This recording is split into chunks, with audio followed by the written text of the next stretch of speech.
खूप कार्यक्रम व्यस्त कार्यक्रम आहे आणि म्हणून वेळ आपल्याकडे आहे तर आमचे दिगंबरजी बोपचे सर आहेत प्राध्यापक ते आपल्याला मार्गदर्शन करत आहेत तरी ज्यांचा उपचार झालेला आहे औषध मिळालं आहे त्यांना विनंती करतो की आपल्याकरता या ठिकाणी विचार केलेली आहे सरांचं तुम्ही विचार ऐकलं तुमचा मुलगा कसा सुशिक्षित होईल सुशिक्षित झाल्यानंतर त्यांना कसा जॉब करता येईल कोणत्या प्रकारे त्याला अर्ज भरता येईल कशी नोकरी मिळेल कसा उद्योग मिळेल या सर्व प्रकारचा त्यांच्याकडे एक अनुभव आहे आणि असा नेतृत्व आपल्याकडे आहे तुमचे दिगंबरजी बोपचे सर त्यांना आमंत्रण करतो की सर आपण आम्हाला संबोधित करावं.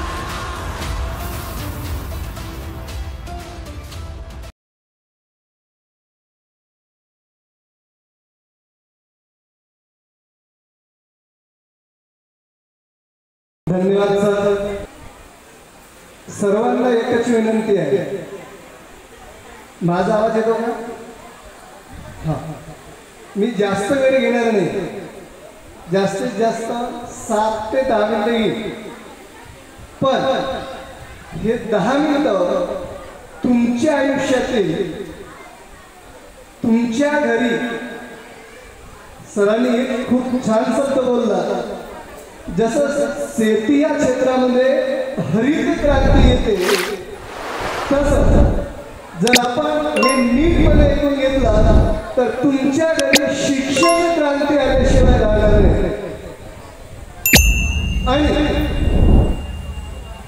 यासाठी बघा बोपचे सर म्हणजे काही एटीएम मशीन नाही की जे आपण एटीएम मध्ये टाकलं आणि खडाखट पैसे बाहेर ही क्रांती येण्यासाठी खूप वेळ लागतो पेशन्स एक संयम असावं लागतं आणि त्यासाठी एक विचारांची क्रांती अगोदर मनात घडवावी लागते आणि ती क्रांती आणण्यासाठी आपल्याला हे जे 10 मिनिटं आहे हे खूप लक्ष देऊन आणि ते त्यावर विचार करून मला सांगा मी नुसता भरभर तिथं लेक्चर द्यायला नाही आलो आहे मी तुम्हाला काही प्रश्न विचारत आहे मला एक सांगा आपल्याकडे इथं बसलेल्यांपैकी किंवा जिथपर्यंत माझा आवाज जातोय इथं बसलेल्यापैकी कित्येक असे परिवार आहेत किंवा अशी कित्येक घर आहे ज्यांच्यामध्ये 10वी 12वी 8वी 9वी 10वी 12वी ग्रॅज्युएट विद्यार्थी आहेत हातवर सांगा 10वी 12वी 8वी 9वी 10वी 12वी किंवा शिक्षण घेत असलेले हा चला भरपूर आहे प्रत्येकाच्याच घरी आहेत म्हटलं तरी चालेल काही हरकत नाही एक तुम्ही ऐकलं जिचे आता महिला मंडळी जे असतात असले आहेत म्हणून थोडसा मी माझ्या विषयाला थोडसा इकडून सुरुवात करतो जिच्या हाती पाळण्याची दोरी ती साऱ्या जगाला उद्धारली याच्या अगोदरच्या भाषणामध्ये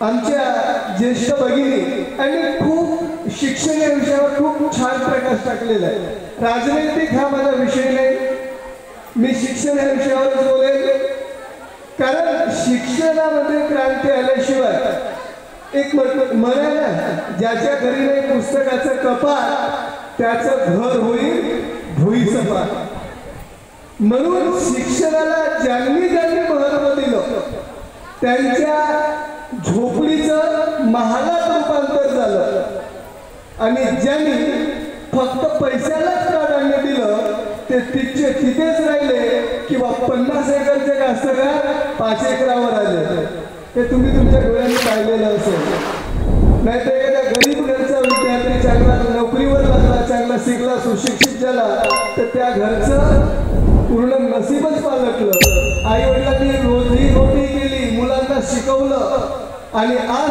ते मुले कुठं आहेत आणि त्यांचा परिवार कसा जगत आहे असे बरेचसे उदाहरणं तुमच्या डोळ्यासमोर असतील मग मला एक सांगा यासाठी काय करावं लागेल सुरुवात कुठून करावी लागेल मी तुम्हाला एक छोटंसं उदाहरण देतो मला एक सांगा माझ्याजवळ एखादं काचाचं भांडं आहे काचाचं काय आहे भांडं बर्तन नीट आहे का तुम्हाला मी विचारतो काचाचं एक भांडं आहे मला ते भांड भरायचं आहे. आता माझ्याकडे मोठे दगड आहेत, पाणी आहे, रेती आहे, गिट्टी आहे. काय काय आहे?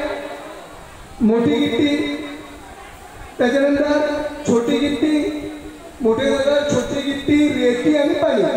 मी सर्वात अगोदर पाणी घातला, त्याच्यामध्ये मोठे दगड जातील का? रेती जाईल का? नाही. म्हणजे बाकी काहीच करणार नाही, पाणी पूर्ण बाहेर होऊन जाईल. पण समजा मी काय केलं, सर्वात अगोदर मोठे दगड घातले, त्याच्यानंतर त्याच्यामध्ये काही येणं शक्य आहे का? येईल. काय येईल? छोटे दगड. त्याच्यानंतर काय घालायचं? रेती. रेती पण येऊन जाईल, ऍडजस्ट केलं तर, हलवलं तर. त्याच्यानंतर काय घालायचं? पाणी.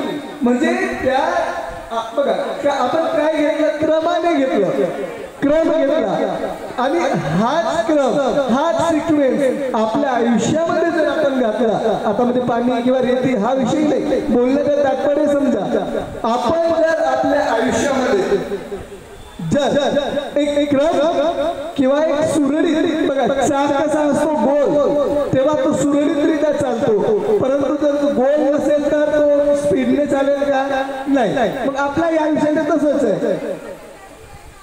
शैक्षणिक जीवनामध्ये, सामाजिक जीवनामध्ये, पारिवारिक जीवनामध्ये जर नियमितता असेल, जर सुरळीतता असेल, तर ते आयुष्य किंवा ते जीवन हे खूप यशस्वीरित्या होतं. प्रत्येक माणसाला वाटतं की आपण आपल्या जीवनात यशस्वी व्हावं, विद्यार्थी जीवनात यशस्वी व्हावं. पण ते यशस्वी होण्यासाठी काय गोष्टी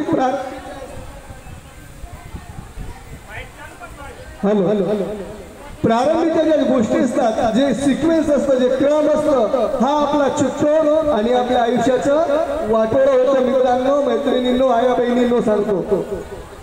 आता बोलायचं भरपूर काही असते. आता मी बऱ्याचशा ठिकाणी ॲज अ वक्ता, मोटिवेशनल स्पीकर म्हणून जातो. मला जवळपास 1.5 ते 2 तासाचा वेळ हवा असतो.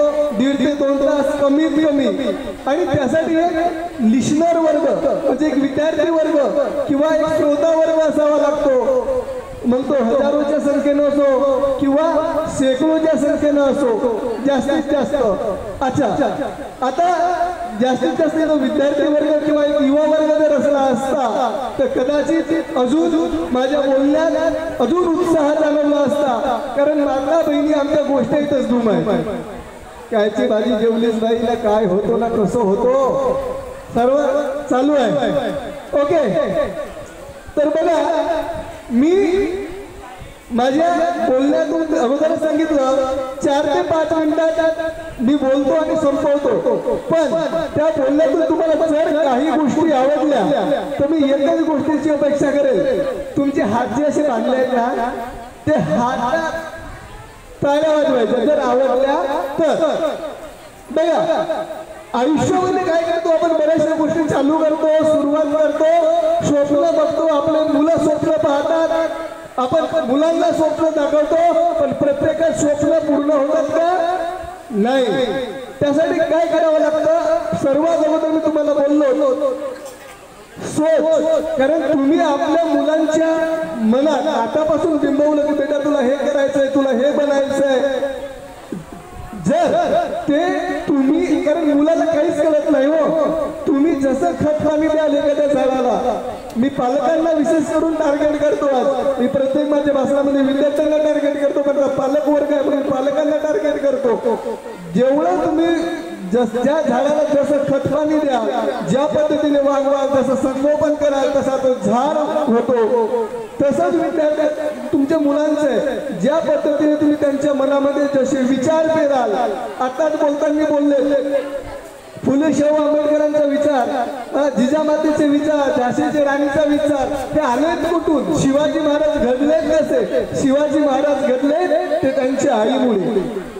मग आपण आपल्या मुलांना घडवायचं काम कशा पद्धतीने करायचं हे थोडक्यात सांगतो. तशी विचारसरणी अगोदर तुमच्यात असली पाहिजे, बरोबर? क्योंकि हिंदी सर्वांना समजते का? हाँ, और ये सब सारा जो खेल है ना, ये सब सारा खेल होता है सोच का. काय का? सोच का. जिसकी सोच बदल गई उसके सितारे बदलते हैं। ध्यान से सुनिएगा, जिसकी सोच बदल गई उसके सितारे बदलते हैं, जिसकी नजर बदल गई उसके नजारे बदलते हैं, और जिसकी दृष्टि बदल गई उसकी पूरी सृष्टि बदल जाती है। इतना मायना ये सोच रखती है। जो सफर की सुरुवात करते आपल्याला वाटतं की आपला मुलगा एक IPS व्हावा, आपला मुलगा कलेक्टर व्हावा, आपला मुलगा पोलीसमध्ये लागावा, आपला मुलगा आर्मीत जावा, आपला मुलगा तलाठी व्हावा, ग्रामसेवक व्हावा, रेल्वेत लागावा, आपला मुलगा बँकेत लागावा, स्वप्न पाहतो आपण। पण त्या स्वप्नांना परिपूर्ण करण्यासाठी काय करावं लागतं? सुरुवात करावी लागते। आणि आपण तिथंच थांबतो, सुरुवात करत नाही, आणि सुरुवात केली तरी त्या सुरुवातीमधून कुठेतरी मागे पडतो। म्हणून मला म्हणावंसं वाटतं, जो सफर की शुरुआत करते हैं वो मंजिल को भी पार करते हैं। जो सफर की शुरुआत करते हैं वो मंजिल को भी पार करते हैं। एक बार चलने का हौसला रखिए। अब आपके बच्चों के जैसे जो दीवाने होते हैं ना, उनके रास्ते भी इंतजार करते हैं, रास्ते भी इंतजार करते हैं। इथं युवा वर्ग असता तर अजून मी सांगितलं असतं, पण मी आजचं माझं टार्गेट आहे पालक वर्ग, म्हणून मी तुम्हाला अजून एक गोष्ट सांगू इच्छितो।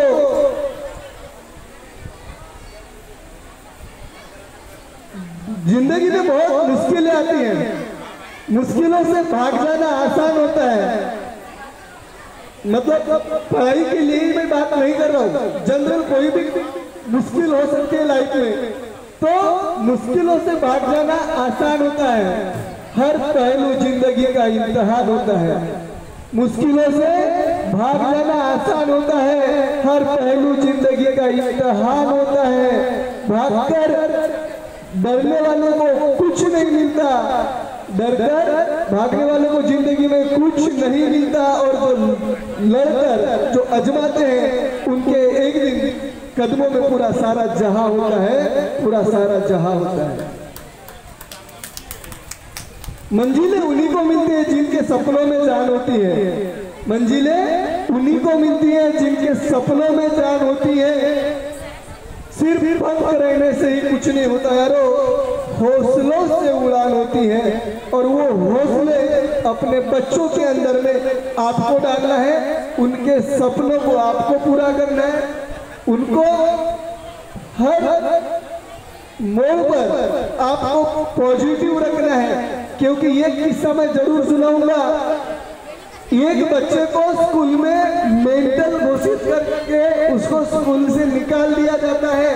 आपको पता होना चाहिए, जब उसको स्कूल से निकाल दिया जाता है उसके माँ को पत्र आता है कि इनकी एबिलिटी न होने के कारण इनको स्कूल से निकाल दिया जा रहा है। लेकिन वही लड़का आगे चल के साइंटिस्ट होता है, और साइंटिस्ट होने के बाद में 70 से भी ज्यादा आविष्कार करता है, और सारी दुनिया उसको सलाम करती है। जब उनकी माँ गुजर जाती है तो वो अपने माँ की पेटी जो रहती है ना, वो पेटी देखती है, तब उनको उनके प्रिंसिपल साहब का पत्र वहाँ पे लिखा हुआ जो खत है वो मिलता है कि आपका लड़का इन बच्चों के साथ में पढ़ने में असमर्थ है, इसीलिए हम इसको स्कूल से निकालते हैं। आप इसको एक तो घर में पढ़ाइए, नहीं तो दूसरे स्कूल में डालिए। लेकिन वो माँ अपने बच्चों को ये बताती है कि बेटा वो स्कूल तेरे लायक नहीं है, तू बहुत प्रतिभावान है, बहुत बुद्धिशाली है, इसीलिए तेरे को आगे के पढ़ाई के लिए तालुका लेवल पे हम भेज रहे हैं। और ये बताते हुए उस बच्चों में एक पोटेंशियल, एक एनर्जी मिलती है, और वही एनर्जी के कारण वो लड़का आगे चल के साइंटिस्ट बनता है और 70 से भी ज्यादा आविष्कार करता है। तो वो पॉजिटिव एनर्जी, वो सोच, वो जिज्ञासा आपको अपने बच्चों में डालना है, अपने बच्चों में प्रेरित करना है। क्योंकि देखो, आप अगर कैसे परिस्थिति में जन्म लेना है हमारे हाथ में नहीं है, लेकिन कैसे परिस्थिति में मरना है ये जरूर हमारे हाथ में है। इसीलिए अपने बच्चों में जितना हो सकता है पॉजिटिवनेस, उसको कभी भी ये ना कहे कि वो ऐसा नहीं कर सकता, तू ऐसा है, तू वैसा है, तू ये नहीं कर सकता, कभी ना कहे। उसको पॉजिटिव, उसको उसके जो थॉट्स है उसको प्रेरित करे, पॉजिटिव विचार, पॉजिटिव स्टोरीज उनको हमेशा बताते रहे। मंजिलें जो होती है वो इंसान के सपनों को, इंसान के हौसलों को आजमाती है, और सपनों के पर्दे जो है आंखों से हटाती है। किसी भी बातों से हिम्मत मत हारना, क्योंकि तकलीफें ही इंसान को जीना सिखाती है, तकलीफें ही इंसान को जीना सिखाती है। जिसके लाइफ में तकलीफें नहीं होती ना, तो वो आगे कुछ कर भी नहीं पाते, बढ़ भी नहीं पाते। सोना जितना घिसता है उतना ही चमकता है, हीरा जितना घिसता है उतना ही चमकता है दोस्तों। तो अगर तकलीफें हैं तो अपना रास्ता नहीं, अपना कोशिश या अपना प्रयास बढ़ाना चाहिए। अभी खास कर मुझे लगा कि यहाँ युवा वर्ग ज्यादातर होगा, युवाओं को संबोधित किया जाएगा, लेकिन युवा वर्ग का बहुत परसेंटेज कम दिख रहा है। इसीलिए मैंने आज अपने माता बहनों को मैं प्रेरित करने का जो काम कर रहा हूँ, या जो मैं आपको बताने जा रहा हूँ कि किस प्रकार से बच्चों में, युवाओं में एक ऊर्जा डालना है, किस प्रकार से उनको अपने विचारों से प्रेरित करना है। तो अभी मैं ज्यादा आपका समय न लेते हुए मैं हमारे मार्गदर्शक, हमारे मित्र और आज के इस कार्यक्रम के जिस निमित्त से आप यहाँ पे इस शिविर के माध्यम से आप बैठे हैं, और आज हमारे मार्गदर्शक, हमारे बड़े भैया राजेंद्र जी जैन, इनको जन्मदिन की मैं बहुत बहुत ढेर सारी शुभकामनाएं देता हूँ। और वैसे तो बोलना तो बहुत है, लेकिन वही होता है कि एक अच्छा स्पीकर, उसके लिए लिसनर भी होना बहुत जरूरी होता है। और आप एक अलग मूड में हैं, तो मैं आपका ज्यादा समय नहीं लूंगा, बस इतना ही बोलूंगा। आए हो, जो भी यहाँ पे सेवाएं प्रदान की जा रही है, इसका अवसर का लाभ ले, और तत्पश्चात भोजन का लाभ ले, उसके बाद ही यहाँ से प्रस्थान करें। बोलू ओके ओके। तर एक गोष्ट लक्षात ठेवा, डॉक्टर बाबासाहेब आंबेडकर म्हणतात की जो करनी करेगा वो नर का नारायण बन जाएगा। नर का नारायण मतलब मनुष्य से भगवान। आपको एक छोटी सी मैं बात बताना चाहूंगा। अभी कौन सा महीना चालू है? श्रावण मास, बराबर है। अभी पूजा किसकी होती है? शिव की। एक लोटा जल हर समस्या का हल, प्रदीप जी मिश्रा महाराज बोलते हैं। तो मैं एक छोटी सी स्टोरी बताऊंगा, क्योंकि आपको स्टोरी बहुत पसंद है। पत्थर होता है, पत्थर, ओबड़ दोबड़ पत्थर, समझता है? मराठी बोलू का हिंदी बोलू ते सांगा? हिंदी चलेगी। एक पत्थर होता है, और उस पत्थर की फोटो, सेल्फी बाद में भी ले सकते हैं। तो एक मूर्तिकार उस पत्थर के पास जाता है, मूर्तिकार पत्थर के पास जाता है और उस पत्थर को बोलता है, क्या मैं आपकी मूर्ति बनाऊं? ओबड़ दोबड़ पत्थर का। अब उसने तो पहले तो हाँ बोल दिया, लेकिन बाद में जब मूर्तिकार ने छिन्नी, हथौड़ी जब निकाला तो उसको डर लगा कि नहीं, ये कहीं ना कहीं इस छिन्नी हथौड़ी से मुझ पे वार करेगा, घाव करेगा। तो बोले नहीं नहीं नहीं, मैं जैसा हूं वैसा ही ठीक हूं। अब उससे भी ज्यादा ओबड़ दोबड़ खराब पत्थर था। वो उसके पास जाता है मूर्तिकार, उसको पूछता है, क्या मैं आपकी मूर्ति बनाऊं? तो बोलता है, हाँ वैसे भी पढ़ाई हूं, क्या करना है, बनाओ। उसने फिर से उसको बोला, पत्थर को, मूर्तिकार ने, कि देख छिन्नी और हथौड़ी के घाव तेरे को सहना पड़ेगा। तो बोले ठीक है, ऐसे भी तो पढ़ाई हूं, क्या फर्क पड़ता है। तो उस मूर्तिकार ने उस छिन्नी और हथौड़ी से उस बेरू पत्थर की एक सुंदर ऐसी मूर्त बनाता है, सुंदर ऐसी मूर्ति बनाता है और उसके बाद में हमारे प्रेरणा स्रोत आज के इस कार्यक्रम के उपलक्ष्य में हमारे माननीय राजेंद्र जी जैन पूर्व विधायक, इनका आगमन हो चुका है। मैं सभी से निवेदन करता हूं कि पंडाल में आके बैठे तो कुछ भी मिला जय जयकार नहीं होती और कोशिश करने वालों की कभी हार नहीं होती। वैसे जो ओबड़ दोबड़ पत्थर था, उस पत्थर की जो मूर्ति बनी उसमें लोग पूजा करते थे क्योंकि उसने छीनी और हथौड़ी के घाव सहा। और जो पहला जो पत्थर था जिसको बोला गया था कि क्या मैं आपकी मूर्ति बनाऊं, जिसने मना किया था, पूजा उस पत्थर पे की जाती थी जिसकी मूर्त बनाई और नारियल उस पत्थर पे फोड़े जाते थे जिसने मना किया था। यदि आपके जीवन में भी कोई अगर ऐसा मार्गदर्शक मिलता है जो आपको कठिन परिस्थितियों से सामना करके आगे ले जाने की यदि कोशिश करता है तो दोस्तों ऐसे अवसर ना गवाए। एक शिक्षक और एक विद्यार्थी की एक छोटी सी स्टोरी है। हम वही मूर्तिकार है और हमारे जो स्टूडेंट होते हैं वही ओबर दोबर पत्थर होते हैं। तो पहले ही बोला, मैं बोल तो आधा घंटा, 1 घंटा, 2 घंटा मेरे लिए कमी है, लेकिन कार्यक्रम का जो औचित्य है वो एक अलग है ना। तो यदि आप यहाँ पे बहुत सारे शिक्षक वर्ग, सरपंच और बहुत सारे गणमान्य बैठे हुए हैं, यदि कभी भी किसी भी स्कूल में, कॉलेज में स्पेशल विद्यार्थी वर्ग के लिए यदि अगर कोई मोटिवेशनल प्रोग्राम, स्पर्धा परीक्षा गाइडेंस सेमिनार यदि रखना है तो जरूर आप मुझसे संपर्क करें। धन्यवाद। जाते जाते 2 बातें जरूर बताना चाहूंगा। जिंदगी में यदि कोई सफलता नहीं मिलती है तो हम नाराज हो जाते हैं। जिंदगी में अगर मनचाहा ना मिला तो हम नाराज हो जाते हैं। इसलिए मैं 2 बातें बोलना चाहूंगा। रखो फैसला, वो मंजर भी आएगा, प्यासे के पास चलकर समंदर भी आएगा। खतर ना बैठ, मंजिल के मुसाफिर, मंजिल भी मिलेगी और जीने का मजा भी आएगा, मजा भी आएगा।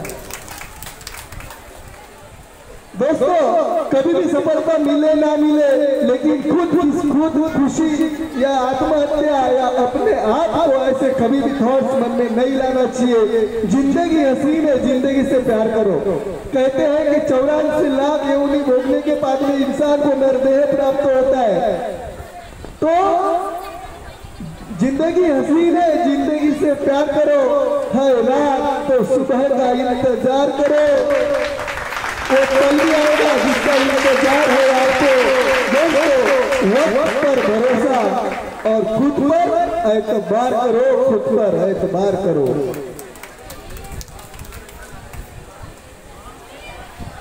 अभी कुछ ही समय में मंच पर हमारे मार्गदर्शक, हमारे बड़े भैया माननीय श्री राजेंद्र जी जैन, इनका आगमन होने जा रहा है। मैं 2 बातें और जरूर बताना चाहूंगा। मराठीत सांगतो चालेल? रात्र नाही तर स्वप्न बदलते। काय म्हटलं? रात्र तीच असते, रात्र नाही तर स्वप्न बदलते, दिवा नाही तर वाट बदलते। मनात नेहमी जिंकण्याची आशा असावी, कारण नशीब बदलो ना बदलो पण वेळ मात्र नक्की बदलते, नक्की बदलते, नक्की बदलते। माणसाला गर्व नसावा, याच्यावर एक शब्द सांगतो, आयुष्यात एवढे लहान बना आणि इतके लहान बना की प्रत्येक जग तुमच्यासोबत बसू शकेल। आणि आयुष्यात इतके मोठे व्हा की जेव्हा तुम्ही उभे राहाल तेव्हा कुणीही बसलेला नसेल, कुणीही बसलेला नसेल।